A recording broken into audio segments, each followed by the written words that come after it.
Hello दोस्तों, नमस्कार। आपका आपके अपने चैनल एमएस स्टडी में स्वागत है। आज हम लोग डीएलएड सेकेंड सेमेस्टर प्रारंभिक शिक्षा के नवीन प्रयास सेकेंड पेपर है। इसमें अध्याय 5 के अंतर्गत प्राथमिक शिक्षकों का विशेष अनुस्थापन कार्यक्रम और बेसिक शिक्षा परियोजना इसका अध्ययन करेंगे। आज की हमारी क्लास जो होगी वो 13वीं क्लास होगी। इसके पहले 12 क्लासें हो चुकी हैं। जिसको भी पिछली क्लासों का अध्ययन करना है वो प्लेलिस्ट में जाकर के उन सभी क्लासों का अध्ययन कर सकता है। अब हम लोग बिना देरी किए हुए क्लास को प्रारंभ करते हैं। यदि क्लास पसंद आए तो लाइक कीजिए, सब्सक्राइब कीजिए और बेल आइकन को प्रेस कीजिए ताकि जो भी नई क्लास अपलोड की जाए वो आप तक सबसे पहले पहुंचे। तो हम देखते हैं प्राथमिक शिक्षकों का विशेष अनुस्थापन कार्यक्रम, special orientation programme for teachers. मानव संसाधन विकास मंत्रालय के अंतर्गत प्राथमिक विद्यालयों के अध्यापकों के विशेष अनुस्थापन हेतु चलाई जा रही प्रायोजित योजना, जिसको हम सॉफ्ट के नाम से जानते हैं। इस समय एनसीईआरटी का अध्यापक शिक्षा एवं विशेष शिक्षा विभाग अपने अन्य संबंधित विभागों जैसे विद्यालय, पूर्व एवं माध्यमिक शिक्षा विभाग अपने संबंधित विभाग, केंद्रीय शैक्षिक प्रौद्योगिकी संस्थान, क्षेत्रीय शिक्षा महाविद्यालयों, अजमेर, भोपाल सलाहकारों के सहयोग से इस कार्यक्रम का संयोजन होता है। किस योजना का? सॉफ्ट का। इस योजना के अंतर्गत संपूर्ण देश में वर्ष 1993-94 से प्रशिक्षण कार्यक्रम आयोजित किए गए। प्रतिवर्ष 4.5 लाख प्राथमिक अध्यापकों को प्रशिक्षित करने का लक्ष्य लेकर यह कार्यक्रम प्रारंभ किया गया। कितने शिक्षकों को प्रशिक्षित करने का कार्यक्रम? 4.5 लाख शिक्षकों को प्रशिक्षित करने का कार्यक्रम प्रारंभ किया गया। प्राथमिक शिक्षकों का विशेष अनुस्थापन कार्यक्रम के उद्देश्य कौन कौन से उद्देश्य हैं देखते हैं। अब पहला, एनसीईआरटी सन 1991 की राष्ट्रीय रिपोर्ट में चर्चित न्यूनतम अधिगम स्तर की दक्षताओं पर बल देना, यानी न्यूनतम अधिगम स्तर की दक्षताओं को प्राप्त करना, यानी निर्धारित है। जैसे हाई स्कूल की कक्षा को पास करने के लिए हमें क्या करना पड़ता है? न्यूनतम अंक 33% लाना आवश्यक होता है। उसी प्रकार अपने उद्देश्यों की प्राप्ति के लिए हमें न्यूनतम अधिगम का ज्ञान होना आवश्यक है। नेक्स्ट है ऑपरेशन ब्लैक बोर्ड के अंतर्गत प्राथमिक विद्यालयों में दी जाने वाली सामग्री का समुचित उपयोग करने की दक्षता का विकास करना। ऑपरेशन ब्लैक बोर्ड इसके पहले पिछली कक्षा में आपको बताया था। इसके अंतर्गत क्या है कि विद्यालयों में जो भी सामग्री उपलब्ध कराई जा रही है उसका हमें समुचित प्रयोग करना आना चाहिए। उसके लिए दक्षता का विकास करना। अध्यापकों को छात्र छात्राओं को केंद्रित अधिगम अपनाने के लिए प्रोत्साहित करना। अध्यापकों का कार्य क्या है कि छात्र छात्राओं को अधिगम के लिए प्रेरित करना, यानी छात्रों को अधिगम के प्रति ध्यान केंद्रित करना। अगला, कौशल तथा क्रियाकलाप केंद्रित शिक्षण एवं अधिगम प्रक्रिया में प्रशिक्षण प्रक्रिया को प्रोत्साहित करना, कौशल विकास करना। क्रियाकलाप केंद्रित शिक्षण यानी एक्टिविटीज,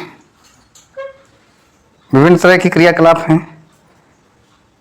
जिनका प्रयोग हम शिक्षण में करते हैं। शिक्षण अधिगम प्रक्रिया में इनका प्रयोग होता है और इनका प्रयोग करने के लिए हमें प्रोत्साहित करना चाहिए बच्चों को। क्रियाकलाप में खेल कूद हो सकता है ना, को करिकुलर एक्टिविटीज हो सकती हैं। इनके माध्यम से हम अधिगम को प्रभावी बनाते हैं। और हम आगे देखते हैं बेसिक शिक्षा परियोजना, बेसिक एजुकेशन प्रोजेक्ट। बेसिक शिक्षा का मुख्य लक्ष्य सार्वजनिकरण के नामांकन, शिक्षा के अवधि की पूर्णता तथा शैक्षिक गुणवत्ता में सुधार लाना। राज्य, जनपद तथा ग्राम स्तर की संस्थाओं का स्थायीकरण ही उद्देश्यों की प्राप्ति में सहायक हो सकता है। शैक्षिक नियोजन तथा प्रबंधन का विकेंद्रीकरण तथा उसकी प्रभावकारिता में वृद्धि करना ही इस परियोजना का महत्वपूर्ण अंग है। उत्तर प्रदेश बेसिक शिक्षा 5 अक्टूबर 1993 से प्रभावी था। प्रारंभ में यह 17 जनपदों में क्रियान्वित किया गया। बेसिक शिक्षा का मुख्य लक्ष्य क्या है? सार्वजनिकरण के नामांकन, शिक्षा की अवधि की पूर्णता तथा शैक्षिक गुणवत्ता में सुधार लाना। यानी विद्यालयों में नामांकन हो सभी बच्चों का, शिक्षा की अवधि की पूर्णता और शैक्षिक गुणवत्ता में सुधार लाना। जो भी शिक्षण कार्य हो रहा है वो गुणवत्तापूर्ण होना चाहिए। राज्य, जनपद तथा ग्राम स्तर की संस्थाओं का स्थायीकरण। जो राज्य स्तर की संस्थाएं हैं, जिले स्तर की संस्थाएं हैं, गांव स्तर की संस्थाएं हैं, उनका स्थायीकरण ही उद्देश्य की प्राप्ति में सहायक हो सकता है। हमने जो उद्देश्य निर्धारित किए हैं वो इन्हीं के माध्यम से निर्धारित होंगे। पहले राज्य, जिला और ग्राम स्तर की संस्थाओं का जब हम स्थायीकरण कर देंगे। शैक्षिक नियोजन तथा प्रबंधन का विकेंद्रीकरण तथा उसकी प्रभावकारिता में वृद्धि करना, है ना।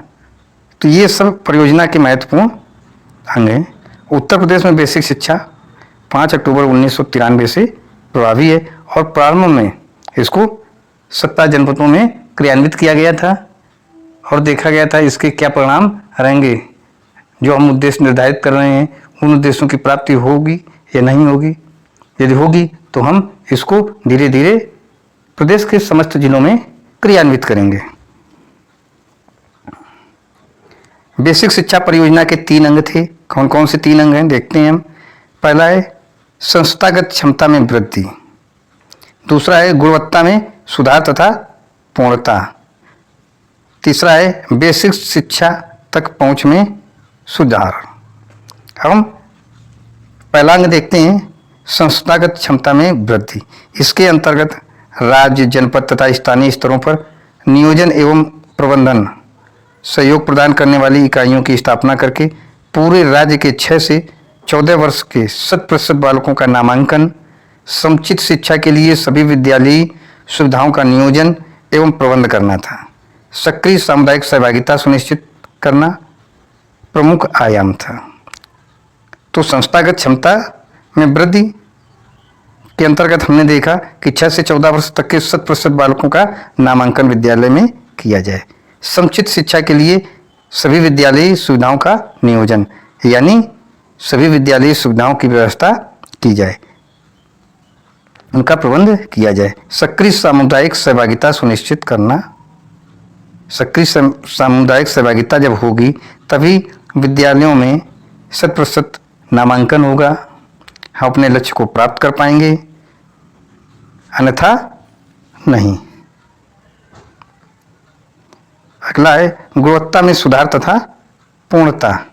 इसके अंतर्गत पाठ्यक्रम तथा पाठ्यपुस्तकों का संशोधन, पाठ्यक्रम तथा पाठ्यपुस्तकों का संशोधन करना, शिक्षकों को सुविचारित प्रशिक्षण प्रदान करना, नवाचार एवं संकल्पनाओं से परिचित कराना, अविकसित छात्रों एवं छात्राओं की शिक्षा की व्यवस्था करना तथा नियमित अनुश्रवण एवं सतत मूल्यांकन सम्मिलित था।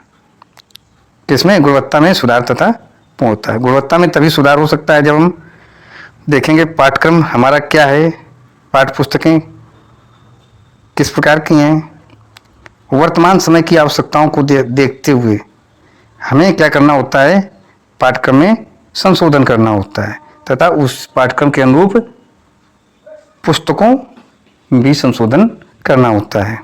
शिक्षकों को सुविचारित प्रशिक्षण प्रदान करना। वर्तमान समय में जैसी धारणा है, जैसी हमारी आवश्यकता है, उसके अनुरूप प्रशिक्षण प्रदान किया जाना चाहिए। नवाचार, नवीन तकनीकी के माध्यम से शिक्षण को प्रभावी बनाया जाता है। वर्तमान समय में हम देख रहे हैं कंप्यूटर के माध्यम से शिक्षण कार्य विभिन्न तकनीकी उपकरणों के माध्यम से शिक्षण कार्य हो रहा है। उन नवाचार एवं संकल्पनाओं से परिचित कराना। अविकसित छात्र एवं छात्राओं की शिक्षा की व्यवस्था करना।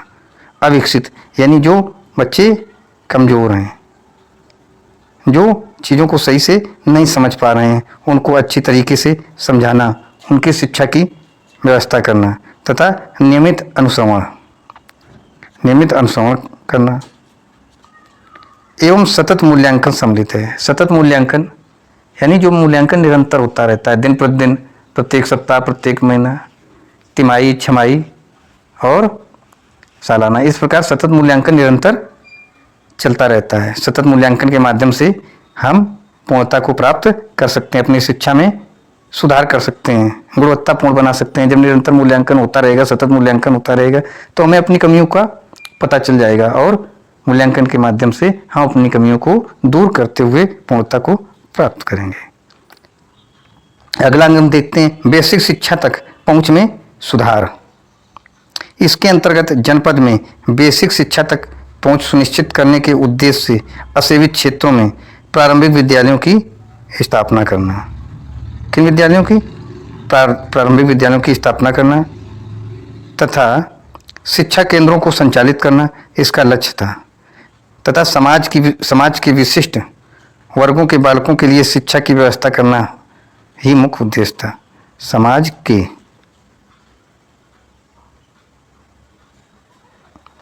समाज के विशिष्ट वर्गों के बालकों, विशिष्ट वर्ग के बालक विकलांग भी हो सकते हैं, प्रतिभाशाली भी हो सकते हैं, है ना, मूक बधिर हो सकते हैं, प्रज्ञाचक्षु हो सकते हैं। इन सब बालकों के लिए शिक्षा की व्यवस्था करना मुख्य उद्देश्य था। उत्तर प्रदेश बेसिक शिक्षा परियोजना के मूलतः 2 कार्य थे। उत्तर प्रदेश की जो बेसिक शिक्षा थी, बेसिक शिक्षा परियोजना, उसके मूलतः 2 कार्य थे। अब देखते हैं कौन कौन से 2 कार्य। पहला है प्रबंधकीय व्यवस्था और दूसरा है अकादमिक व्यवस्था। अब हम देखते हैं प्रबंधकीय व्यवस्था के अंतर्गत, प्रबंधकीय व्यवस्था के लिए राज्य स्तर पर राज्य परियोजना परिषद, जनपद स्तर पर जिला शिक्षा परियोजना समिति और विकास खंड स्तर पर ब्लॉक शिक्षा समिति तथा ग्रामीण स्तर पर ग्राम शिक्षा समिति का गठन किया गया। प्रबंधकीय व्यवस्था में हमने क्या क्या देखा कि राज्य परियोजना परिषद राज्य स्तर पर होनी चाहिए, जनपद स्तर पर जिला शिक्षा परियोजना समिति, विकास स्तर पर ब्लॉक शिक्षा समिति और ग्रामीण स्तर पर ग्राम शिक्षा समिति का गठन किया गया ताकि शिक्षा व्यवस्था सुचारू रूप से चल सके। हम देखते हैं दूसरा कार्य अकादमिक व्यवस्था। अकादमिक व्यवस्था में प्रबंधकीय व्यवस्था के अंतर्गत राज्य स्तर पर राज्य शैक्षिक प्रबंधन एवं प्रशिक्षण संस्थान सीमैट, जनपद स्तर पर जिला शिक्षा एवं प्रशिक्षण संस्थान डाइट, जिनके माध्यम से डीएलएड कोर्स चलाया जा रहा है ना। ये जिला स्तर का शिक्षण संस्थान है प्रशिक्षण के लिए। विकास स्तर पर ब्लॉक संसाधन केंद्र बीआरसी तथा न्याय पंचायत स्तर पर न्याय पंचायत संसाधन एनपीआरसी की स्थापना की गई। तो हमने देखा प्रबंधकीय व्यवस्था और एकेडमिक व्यवस्था, दोनों व्यवस्थाओं में हमने देखा क्या, यहाँ एकेडमिक व्यवस्था के अंतर्गत, प्रबंधकीय नहीं होगा, एकेडमिक व्यवस्था के अंतर्गत, एकेडमिक व्यवस्था के अंतर्गत हमने देखा सीमैट, डाइट, बीआरसी और एनपीआरसी, इनके माध्यम से शिक्षक प्रशिक्षण की व्यवस्था और बेसिक शिक्षा परियोजना, ये जो शिक्षक तैयार होते हैं ये बेसिक शिक्षा के लिए। हम देखते हैं आगे महत्वपूर्ण तथ्य। पहला है उत्तर प्रदेश बेसिक शिक्षा परियोजना मुख्यतः बेसिक शिक्षा की समग्र नामांकन एवं गुणात्मक उन्नयन हेतु संचालित की गई। ये बेसिक शिक्षा किसके लिए? समग्र नामांकन, यानी 6 से 14 वर्ष तक के जो भी बालक हैं इस आयु वर्ग के, उन सबका नामांकन प्राथमिक विद्यालय में किया जाना चाहिए एवं गुणात्मक उन्नयन हेतु संचालित की गई। ये बेसिक शिक्षा गुणात्मक उन्नयन समग्र नामांकन और गुणात्मक उन्नयन यानी गुणात्मक विकास। अगला देखते हैं, बेसिक शिक्षा परियोजना का उद्देश्य बच्चों की शिक्षा के लिए विद्यालय सुलभ कराना। बच्चों की शिक्षा के लिए, बेसिक शिक्षा के लिए विद्यालयों की व्यवस्था करना, बच्चों का विद्यालय में नामांकन कराना, शिक्षा में उपलब्धि स्तर बढ़ाना। यानी बच्चों के लिए विद्यालय की व्यवस्था करना, उन विद्यालयों में बच्चों का नामांकन कराना और शिक्षा की उपलब्धि का स्तर बढ़ाना। ये महत्वपूर्ण तथ्य हैं किसके? बेसिक शिक्षा के। तो आज हम लोगों की कक्षा यहीं समाप्त होती है। यदि वीडियो आपको अच्छा लगा हो तो लाइक कीजिए, सब्सक्राइब कीजिए और अपने दोस्तों में शेयर कीजिए ताकि उनको भी इस कक्षा का लाभ मिल सके। Thank you.